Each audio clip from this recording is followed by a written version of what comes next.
Yo, welcome back, guys. I wanted to start another video about comparing Everquest classes to other classes of other games.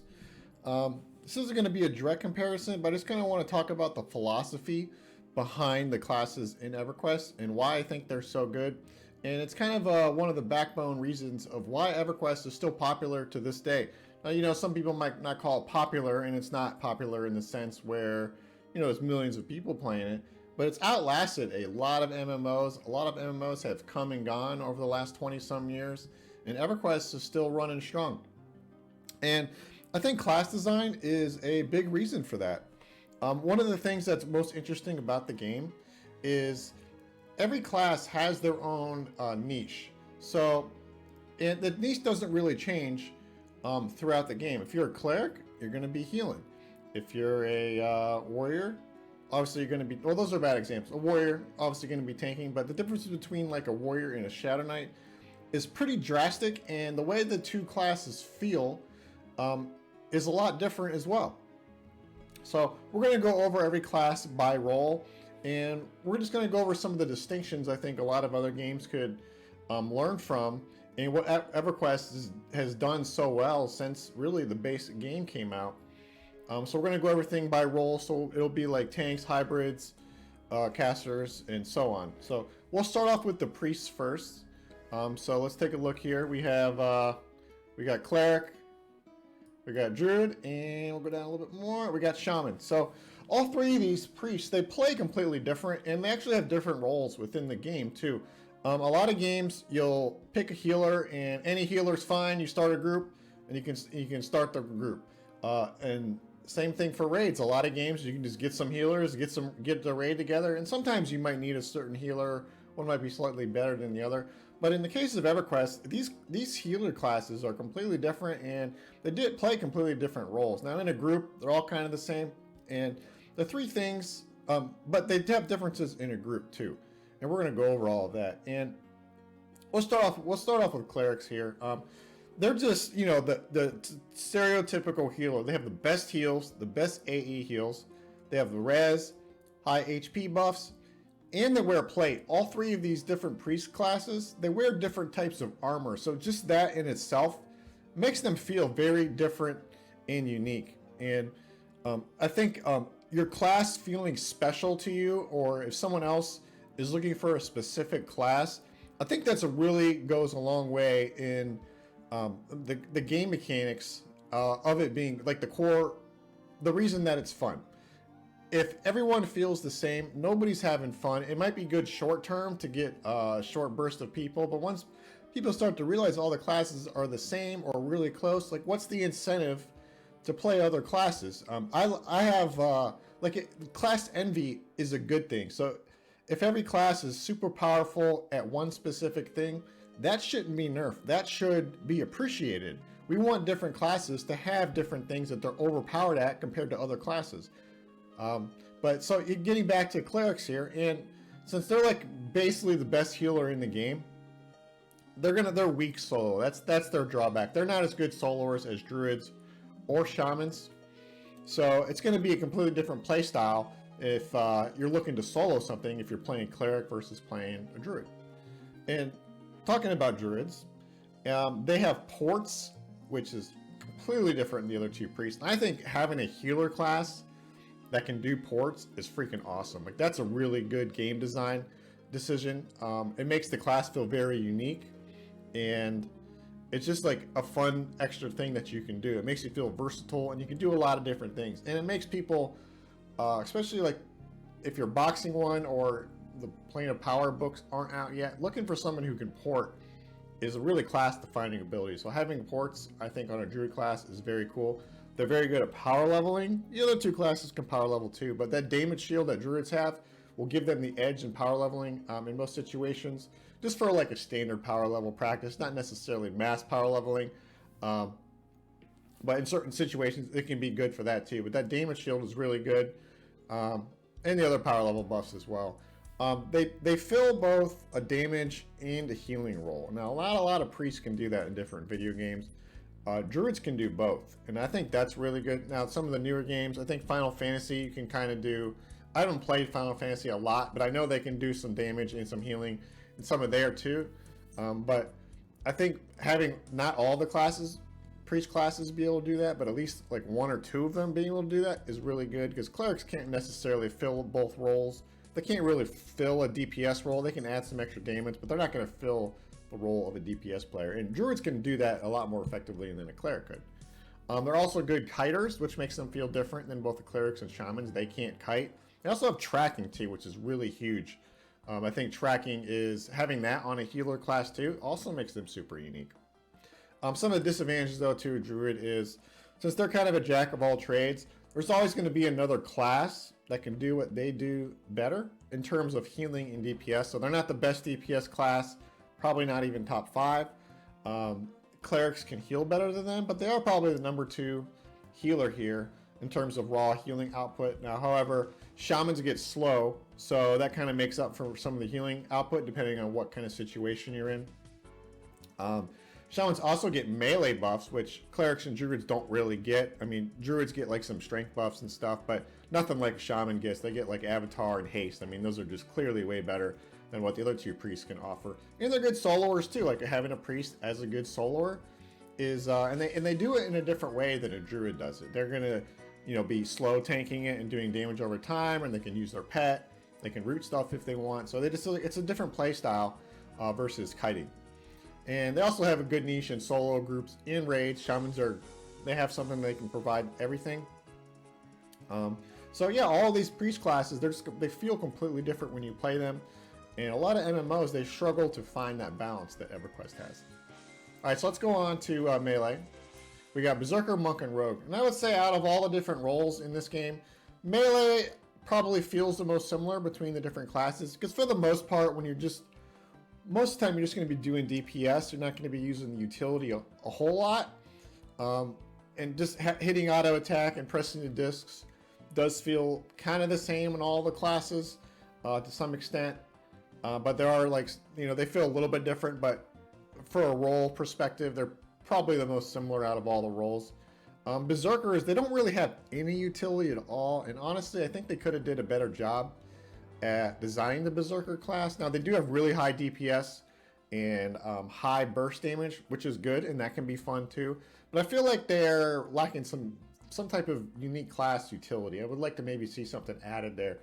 I think they were maybe lazily designed, possibly, but they're still a useful class because they do a lot of damage. But I would like to see them get some more utility. They're kind of generic. Monks, they have Feign Death. They got Mend. They can pull really well. They're basically AFK DPS. You don't need to know anything about the game. You don't need to know anything about your class. You just hit auto attack and you're number 1 on the charts. And that's why they're the beta class of the game as well. But everybody already knows that. But the FD and the Mend, FD in particular is a very unique mechanic that EverQuest has. I think it's one of the coolest mechanics in the game. It's a lot of classes, they try to clone it a little bit, like the Hunter one and WoW. It kind of clones it. I think they maybe got the idea from EverQuest, but it doesn't work anything the same. Like the EverQuest one is just far more effective, and it's actually used in a way to pull mobs and stuff like that. So I think it's a really cool way how they designed FD. It's like super interesting to me, and because of that, monks are very hard to die. It's very hard to die in a monk too, unless you get hit by AEs or something. But the fact that they're hard to kill, it's nice to have a class that has an ability like that where they're hard to kill. I think that's cool. Rogues, their utility mostly comes from out of combat stuff, so it's just going to feel way different in terms of the utility use versus the other 2 melee classes. You get Strat of Stealth, which I think is one of the coolest abilities in the game, where you can run around pretty much by anything, and also you get the pick lock, so you can run around and you can pick the locks. Pick lock isn't like a huge utility, but when you do need a pick lock, it's nice to have only certain classes that can do it. I think if everyone can do it, or they started adding keys to stuff that's only pick lockable by a rogue, I think that really brings down the interesting aspects of the game. Like you want some bottleneck somewhere that one class or 2 classes is really good at. I think that brings out more flavor to the game. Poisons, it's not as huge of a thing here, but poisons do get good later on in the game, and I think they're an interesting thing to do too. It's kind of utility. It's kind of not. You can pass them out to other players, but once they do get effective, it's a nice little bonus that rogues get where they can pass them out, and everyone else can get poison damage as well. Now, since the rogues, they're weak solo, so I don't know if their amount of utility really makes up for how little they can solo. They do feel a little weak in the solo game, but they feel different. Like, these classes all feel different from each other, and for the most part, I don't think they've really ruined the integrity of any of these classes. You know, there's a lot of buffs and nerfs to like the damage side of things, and I think some of the stuff there can be adjusted. But if we're talking about like core mechanics, all the classes are really different. But melee, out of everything, would probably be closest to the same out of all the different roles. Moving on to hybrid, we got Bard. Probably the most unique class I've ever seen in any MMO ever. Like, there's the way they play songs, they can pull. The AA Fade is absolutely ridiculously unique and fun. It's better than FD for pulling because you're going to lose aggro instantly no matter what.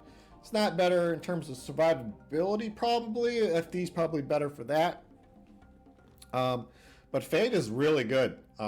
It's super unique, and the way that they play songs, they have like a super fast run speed, and they're the only class that can run extremely fast like that. Again, another class defining ability that other people envy, and if you're not a bard or you want to box a bard, you got to make a bard for that, and I think that's really good. It gives you a reason to make other classes and try other things, and a lot of the replayability comes from stuff like that.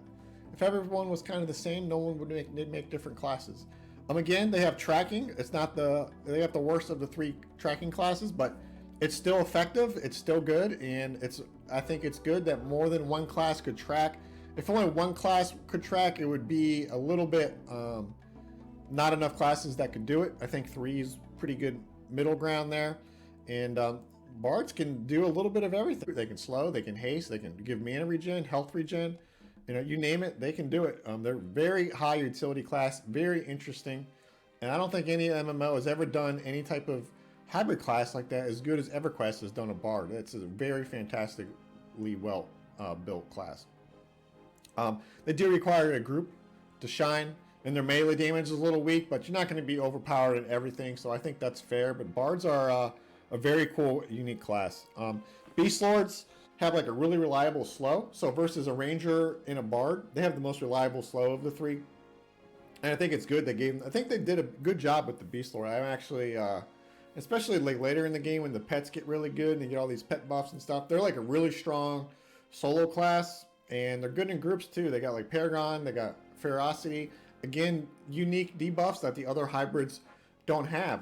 And if you look at all the hybrids, all of their buffs actually stack. You got like Predator, the Predator line, the Toon Air line for Rangers. You got the Beast Lord lines, and the Bard songs all basically stacked together. I mean, that's really awesome. And the fact that they don't override each other and they don't do the same thing makes them unique and makes people want to play these different classes. Rangers are one of the most versatile classes in the game. They can do a lot of different stuff. They have good group buffs. They have Sal, they have tracking. They even have taunt, so they can be a light tank, which makes them feel different there as well. And they also can do good melee damage, and they can do good range damage. So I think the way that they do damage with the bows is really cool. And I'm glad no other class can really do damage with range to that extent.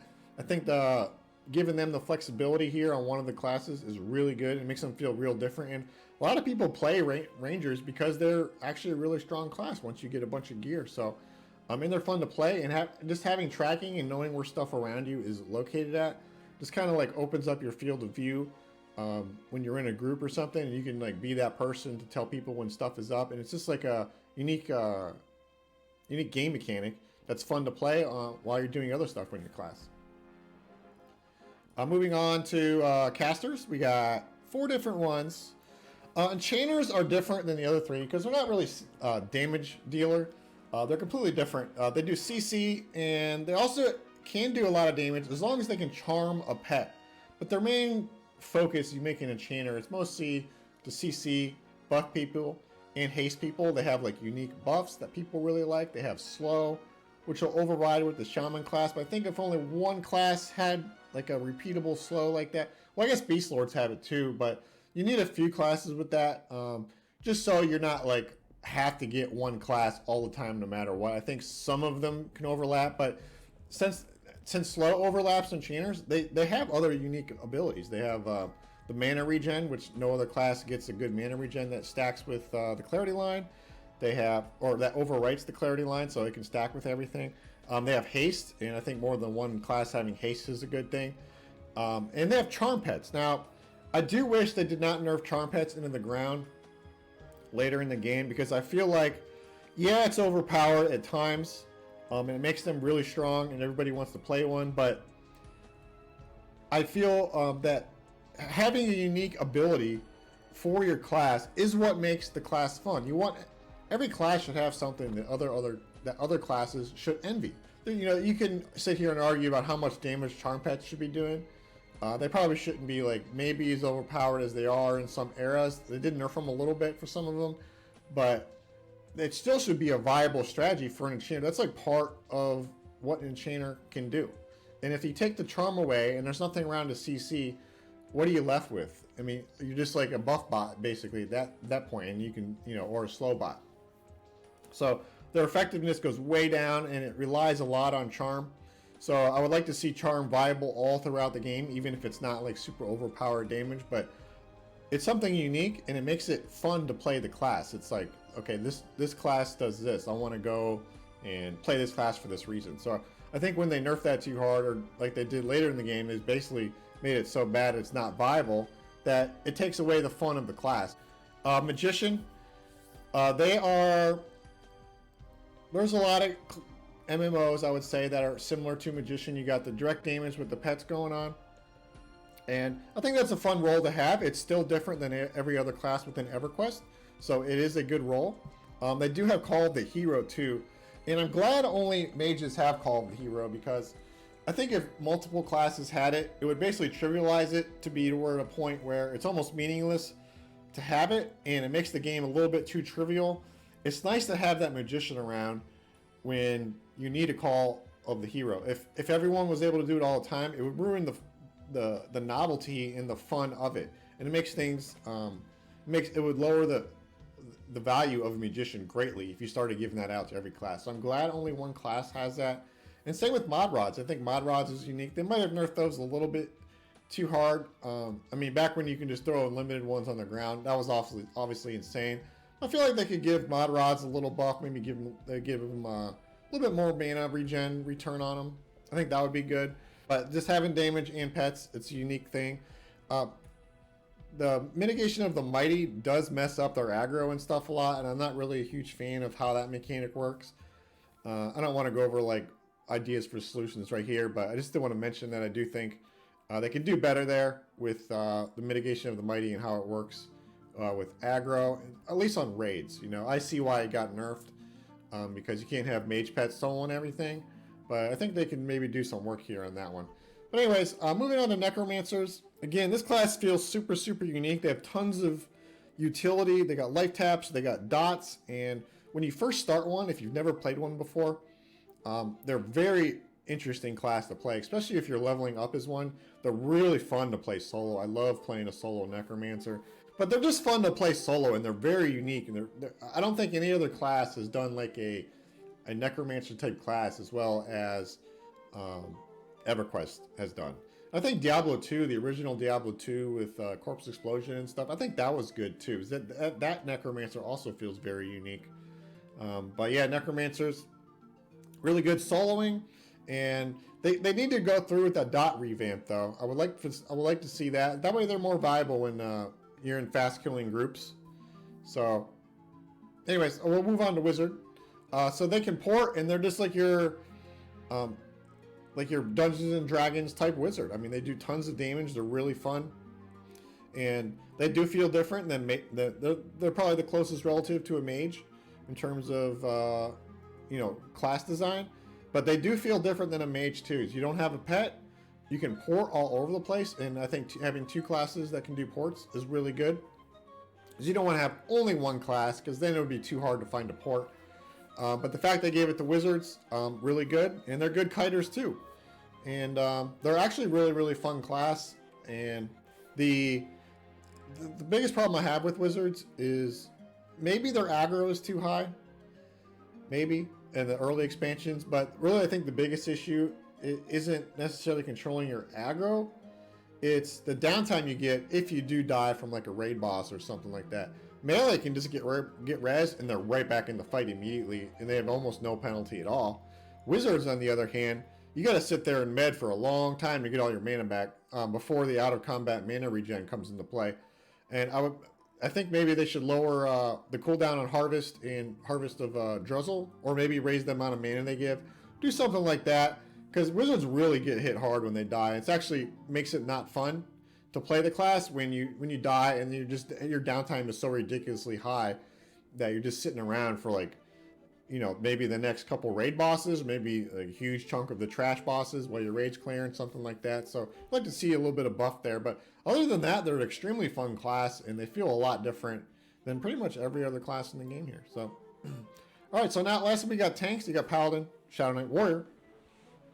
Starting off with Paladins, they're like the CC tank class, right? And they got root, they got heal, they got group buffs, they got res, and they're not going to do a whole lot of damage, but they're way different than a Shadow Knight. They're way different than a Warrior. Like the three tanks in Everquest do not play the same at all, while they still serve the same function. Like they're all tanks. I think that's really good. And the Shadow Knight is basically the opposite Paladin.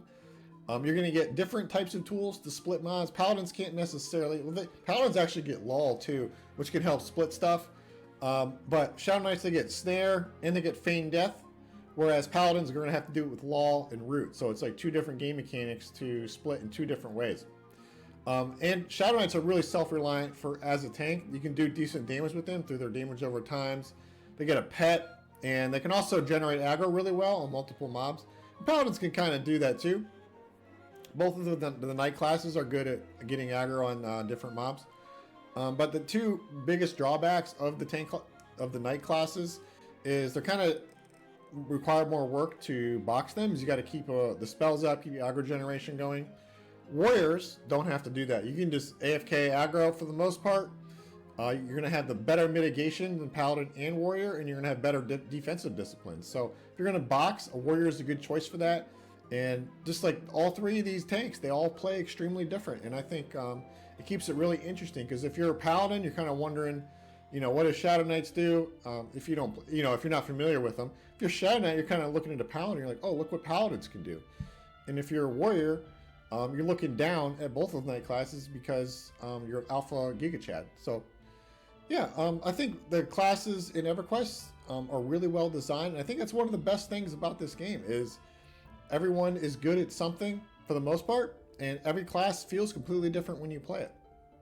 So, oh, this is interesting to listen to. I kind of just wanted to go over like a little rant here and talk about, you know, MMOs as a whole. And it's not necessarily a guide or anything. There's a little bit of, you know, some tips and tricks in here you might have picked up. But yeah, I hope this was interesting, and thanks for watching.